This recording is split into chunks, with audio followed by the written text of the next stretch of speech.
Hi, everyone. Welcome back to another episode of Easy Chat English Podcast.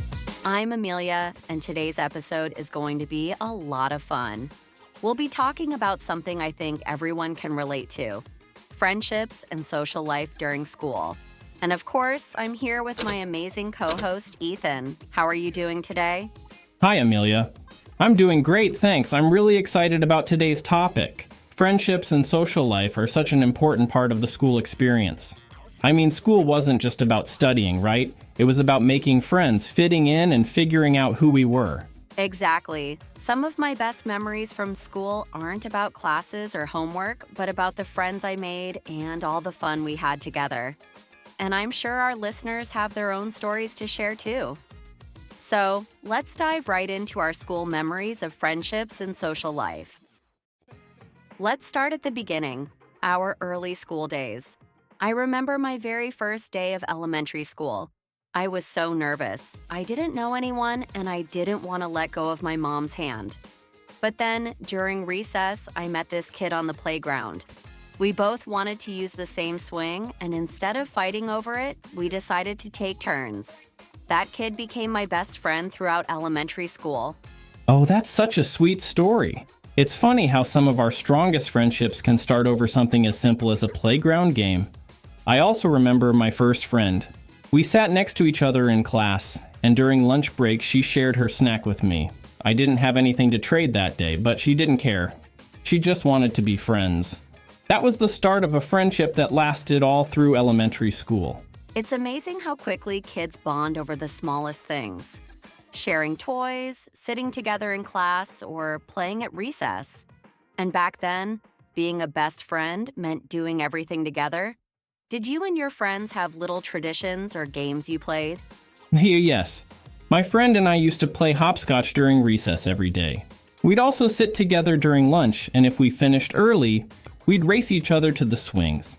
It was the little things like that which made school feel fun and less scary.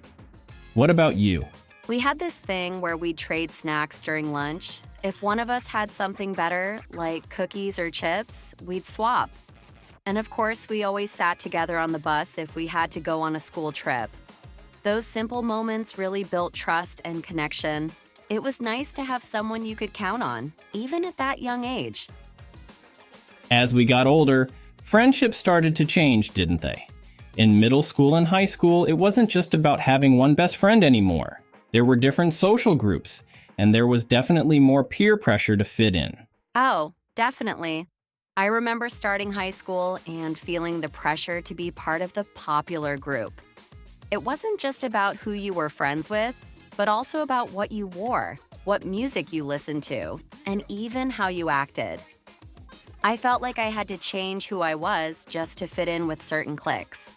Same here. There were all these different social circles, the popular kids, the sporty kids, the kids who were really into music or drama. I was kind of in between groups. I didn't fit into just one clique, but I had friends from different circles. Did you feel that way too? Yeah, I floated between different groups as well. Sometimes it felt a bit confusing, trying to figure out where I belonged.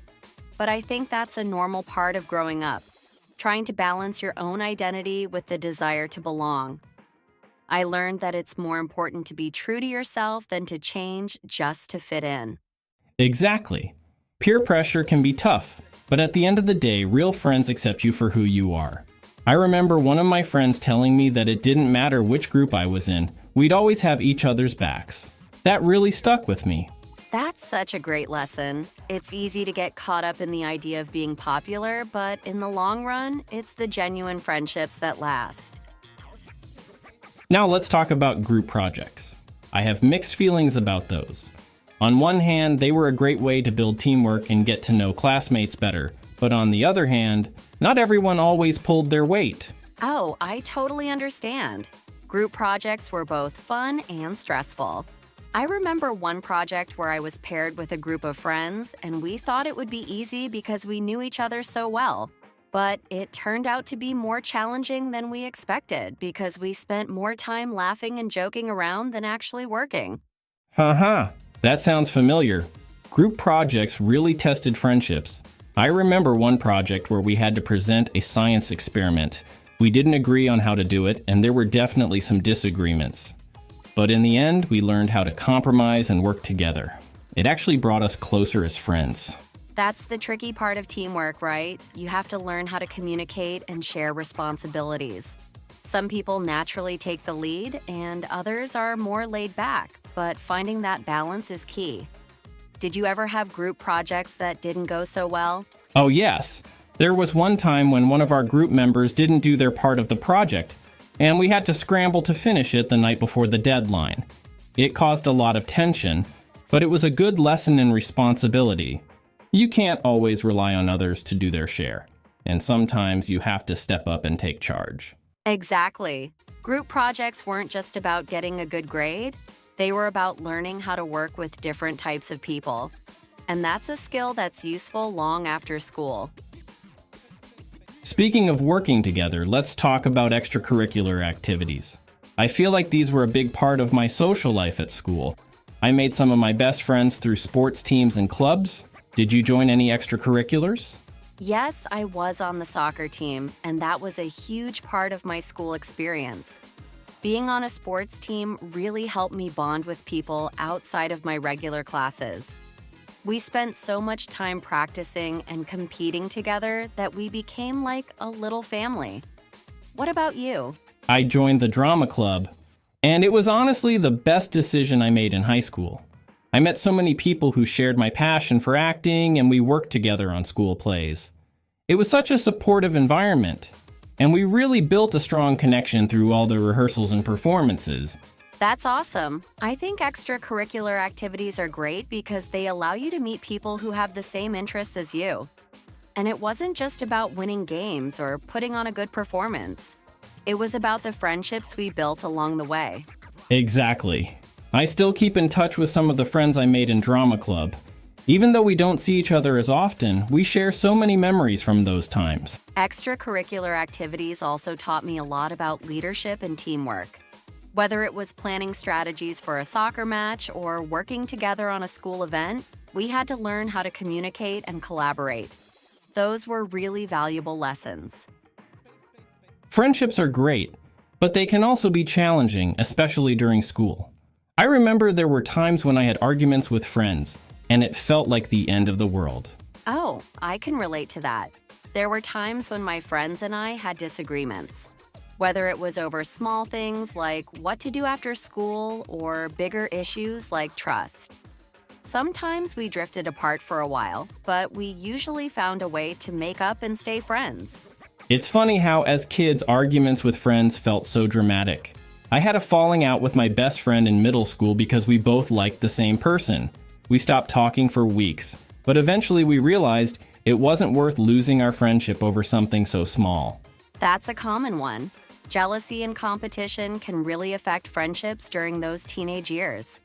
But those challenges also taught me the importance of communication and forgiveness. Friendships, like any relationship, require effort to maintain. Absolutely. And sometimes as we grow older, we naturally drift apart from some friends and make new ones. It doesn't mean those friendships weren't important. It's just part of growing up. Right, and even though some friendships don't last forever, they still play a role in shaping who we are. The challenges we faced taught us valuable lessons about loyalty, trust, and how to resolve conflicts. Let's talk about lifelong friendships. Are you still close with any friends from school? Yes, actually. One of my closest friends today is someone I met in high school. We've stayed in touch through all the changes in our lives. College, work, and even moving to different cities. We don't see each other often, but we still make time to catch up whenever we can. That's amazing. I have a few friends from high school who I'm still close with too. Even though we don't talk every day, we always pick up right where we left off when we do connect. I think there's something special about friendships that start in school. They've seen you grow up, and that creates a strong bond. Exactly. There's a shared history that's hard to replace. I feel like lifelong friends are the ones who stick with you through all the ups and downs. And even if life takes you in different directions, those friendships can last a lifetime. It's so true. School friendships have a lasting impact, and they're often the ones we cherish the most as we get older. Well, that's all we have time for today. We hope you enjoyed hearing about our school memories of friendships and social life. School wasn't just about learning from books. It was also about learning from the people around us. Exactly. Friendships are such an important part of growing up, and they teach us so much about life. Whether it's your childhood best friend or someone you met later in school, those connections really shape who we become. And for our listeners, we encourage you to reflect on your own school friendships. Who were your closest friends, and what did you learn from those relationships? We'd love to hear your stories. That's right.